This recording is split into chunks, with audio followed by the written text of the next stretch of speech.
어벤져스 처치 성도님 여러분들 진실로 반갑습니다. 저는 패스터 빈레이요. 오늘도 우리가 하나님의 말씀을 들여다보면서 사무엘하 15장을 통해서 하나님께서 우리에게 말씀하시고 싶으신 것이 무엇인지 깨닫는 시간 가져보도록 하겠습니다. 오늘도 어김없이 사무엘하 15장입니다. 자, 11절 볼게요. 압살롬은 자기와 함께 갈 사람 200명을 초대했습니다. 그들은 압살롬과 함께 예루살렘을 떠났지만 압살롬이 무슨 일을 꾸미고 있는지는 몰랐어요. 12절 다윗에게 도움을 주던 사람 중에 아히도벨이라는 사람이 있었는데요. 아히도벨은 누구였나요? 다윗의 책사였어요. 그 다윗 그 진영에서 그 브레인. 자, 브레인조차도 그러니까 다윗이 굉장히 믿고 따르던 그 어떤 일을 꾸미고 계획을 짜고 이런 사람조차도 지금 다윗을 배신하게 되는 거죠. 그러니까 다윗이 지금 사람들의 마음을 굉장히 많이 잃게 된 그런 상황입니다. 그래서 점점 더 많은 사람들이 압살롬을 돕기 시작했단 말이에요. 15장 12절을 보면은 자, 그래서 13절을 볼게요. 어떤 사람이 와서 이스라엘 사람들이 압살롬을 따르기 시작했습니다 라고 다윗한테 소식을 전해주었어요. 자, 그러자 다윗은 자기와 함께 예루살렘에 있던 모든 신하들에게 이렇게 얘기합니다. 서둘러 떠나야겠다. 도망가자는 얘기죠.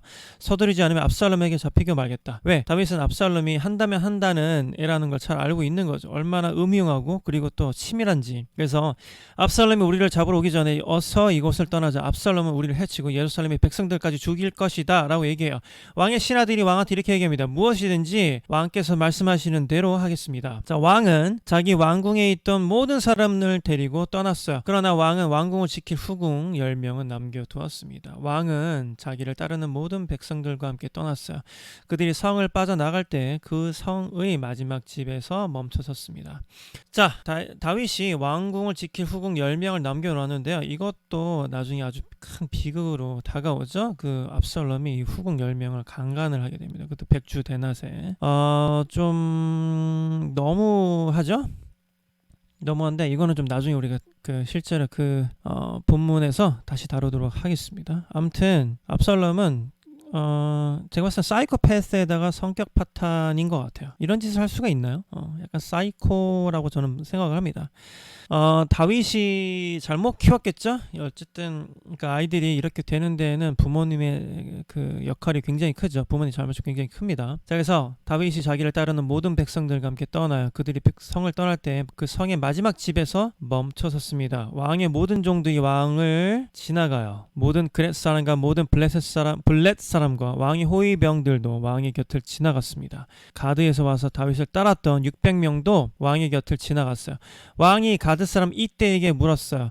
그대는 어찌하여 나와 함께 가려느냐? 돌아가서 압살롬 왕과 함께 있어라. 그대는 이방 사람이고 이곳은 그대의 고향 땅이 아니다. 자, 다윗이 이 떠나는 와중에도 이때라는 애한테는 야, 너는 어차피 우리나라 사람도 아니고 나를 따라오지 말고 나 따라오면은 죽을 수도 있으니까 그냥 압살롬하고 그냥 압살롬 섬기면서 너의 목숨을 유지해라, 부지해라, 이런 또 이렇게 자비를 베풀어 주는 거죠, 다윗이. 그 다윗의 여러분 그 장점이 뭐냐면요, 수많은 단점이 있지만 장점이 뭐냐면 이렇게 위기의 상황에 또 이렇게 제정신이 이렇게 돌아온다는 거, 그 다음에 할 일을 또 한다는 게 이게 바로 다윗의 장점입니다. 나중에 그래서 이때라는 이 친구가 또 다윗이 다시 살아나는데 큰 역할을 하게 되는데요, 은혜를 잊지 않고 그것은 또 나중에 본문에서 우리가 바라보도록 하겠습니다. 여러분, 우리가 항상 위기의 상황에서 정신 차리고 해야 될 것을 잘 해야 되는 우리 어벤져스 처치 여러분 되면 참 좋겠어요. 저도 마찬가지로요. 자, 20절 그대가 나와 함께 있던 시간도 얼마 되지 않는데 지금 와서 그대를 우리와 함께 다른 곳으로 가게 할 수 없지 않은가? 더구나 나는 어디로 가야 할지도 모른다. 지금 이게 다윗의 상황인 거죠. 한 나라의 왕이 아이고 이거 내가 어디로 가야 되나, 어디로 가야 될 상황일지도 모르겠다. 돌아가거라. 그대의 형제들도 함께 데리고 가거라. 여호와의 은혜와 사랑이 그대와 함께 있기를 빈다. 이렇게 얘기합니다. 자, 이거 우리 뭐 영화에서도 보면요, 그 이정재가 그 떠나는 왕을 보필하는 뭐 그런 영화도 있었잖아요. 지금 그런 상황이 그죠? 지금 그 쫓기는 상황이에요, 왕이. 그러니까 이때가 이렇게 얘기해요. 살아계신 여호와와 왕께 맹세하지만 저는 왕과 함께 있겠습니다.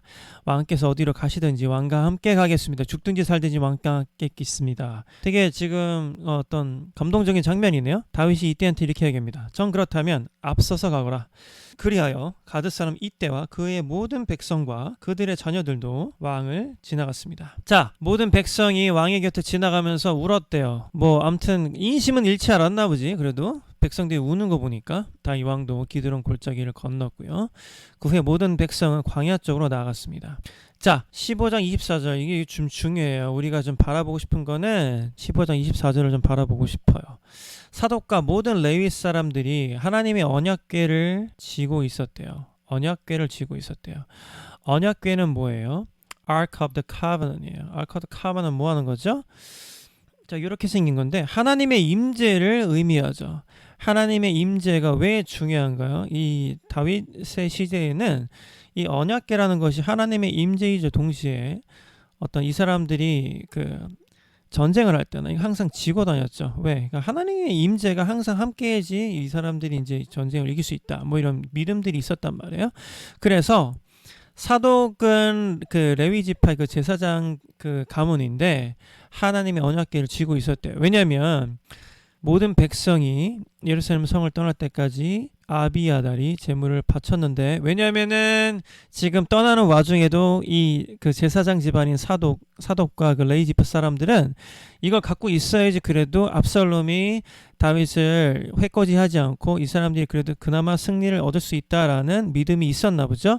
그래서 왕이 사독한테 이렇게 얘기해요. 하나님의 궤를 성 안으로 다시 가지고 가시오. 여호와께서 만약 나에게 은혜를 베푸신다면 나를 다시 돌아가게 해 주실 것이요. 여호와께서는 언약궤와 예루살렘을 다시 볼 수 있게 해 주실 것이요.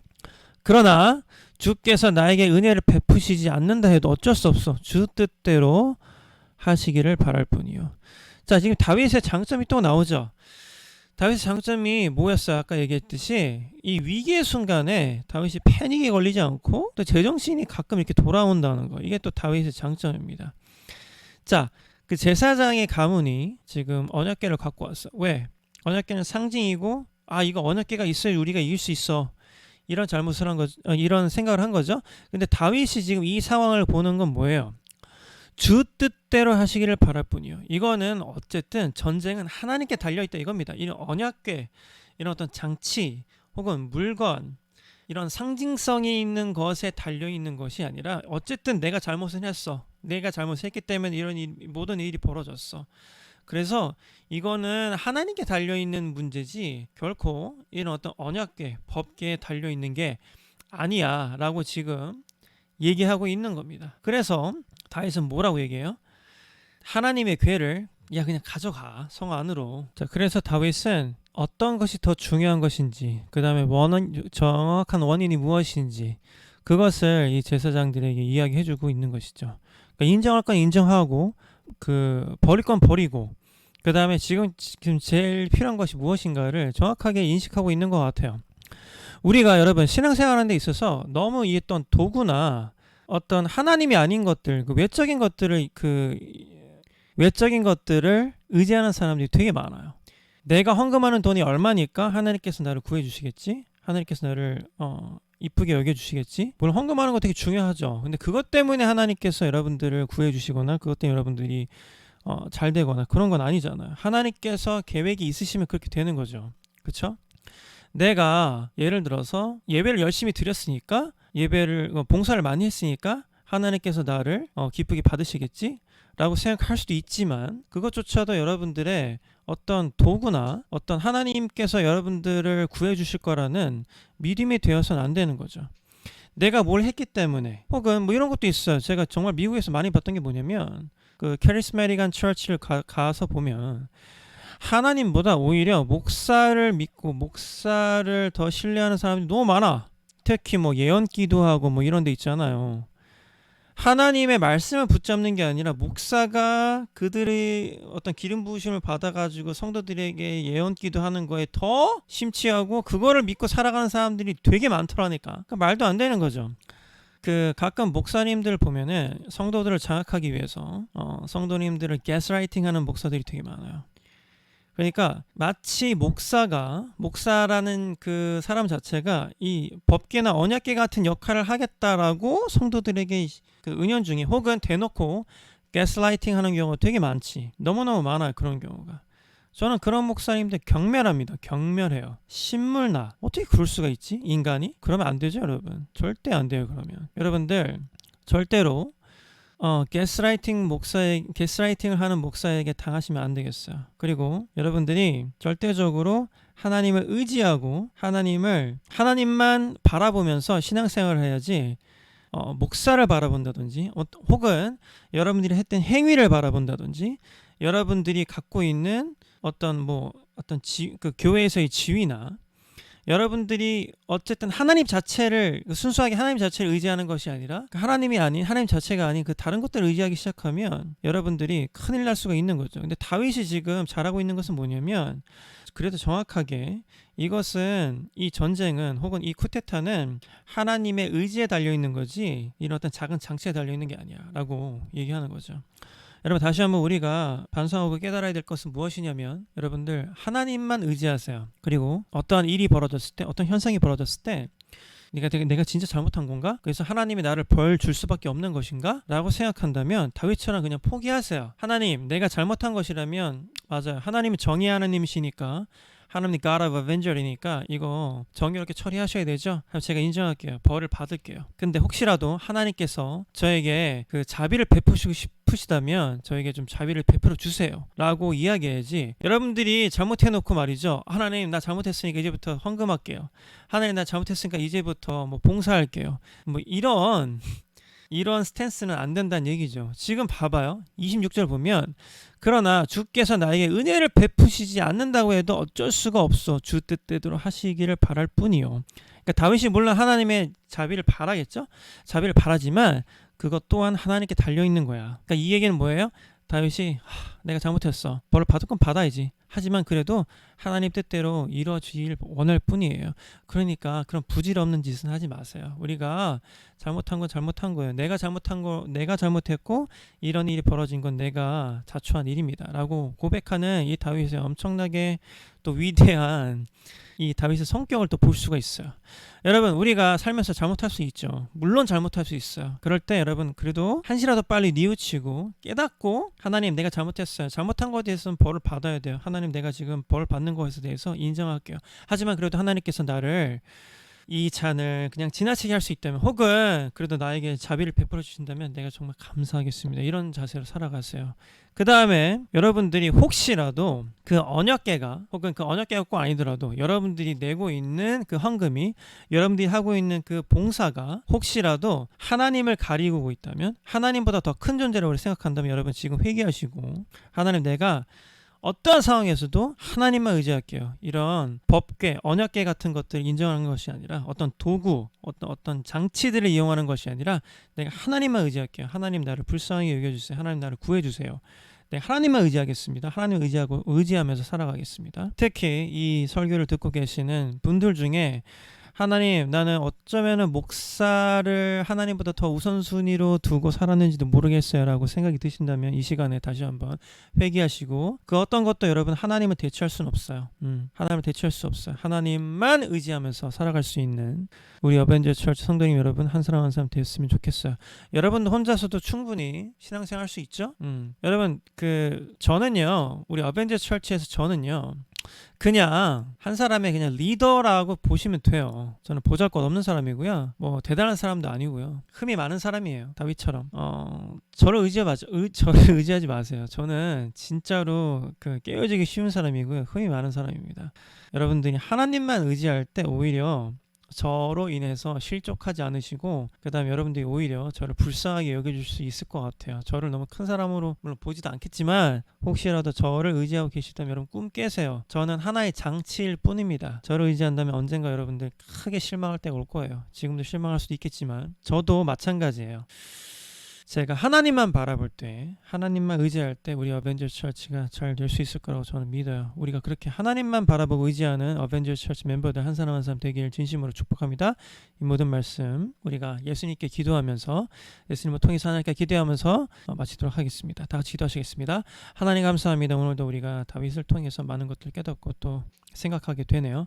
하나님, 우리가 평소에 하나님보다 더 크게 생각한 무엇인가 있었다면 이 시간에 우리가 깨우치고 또 깨닫고 하나님께 사죄하고 또 회개하면서 하나님, 우리가 정말 이 시간에 다시 한번 하나님만 의지하고 하나님만 바라보기를 결정하고 또 우리가 그렇게 나아가기를 원합니다. 하나님, 우리가 그 법궤조차도 하나님께서 우리에게 주신 그 언약궤조차도 어쩌면은 우상이 될 수 있다는 거 항상 우리가 깨닫고, 하나님, 우리가 하나님께 드리는 그 어떤 행위라도 그 행위 자체가 우상이 되지 아니하고, 혹은 우리를 돕고 있는 어떤 사역자라도 어떤 목사라도 하나님을 가리우지 아니하고 우리가 온전히 하나님만 바라볼 수 있도록 하나님 도와주시옵소서. 이 모든 말씀 예수님의 이름으로 감사하며 기도드렸습니다. 아멘. 여러분, 이번 한 주도 여러분들 하나님만 의지하고 하나님만 바라보고 언약궤나 법궤 이런 쓸데없는 거에 너무 큰 의지를 하지 마시고, 물론 그게 아주 쓸데없다는 건 아닙니다. 여러분이 하고 있는 봉사, 그 다음에 여러분들이 갖고 있는 그 타이틀 아주 의미가 없다는 건 아니에요. 아주 의미가 없지는 않지, 절대로. 귀한 겁니다. 귀한 건데 그것조차도 우리가 하나님을 넘어서서 생각한다면, 하나님을 가리운다면 그것조차도 우리가 우상이 될 수 있다는 거죠. 여러분들 주변에 계신 목사님들, 선교사님들, 뭐 장로님들 뭐 잘 해주세요. 잘 해주세요. 그게 나쁘다는 건 절대로 아니에요. 하지만 그것조차도, 그 사람들조차도 여러분들이 하나님보다 더 의지한다면 그러면 그 사람들도 여러분들이 우상이에요. 그렇게 되지 말기를 제가 진심으로 바랍니다. 그러면 우리 오늘 말씀을 마치도록 하겠습니다. 다음 주에 또 만나요, 여러분. 바이바이.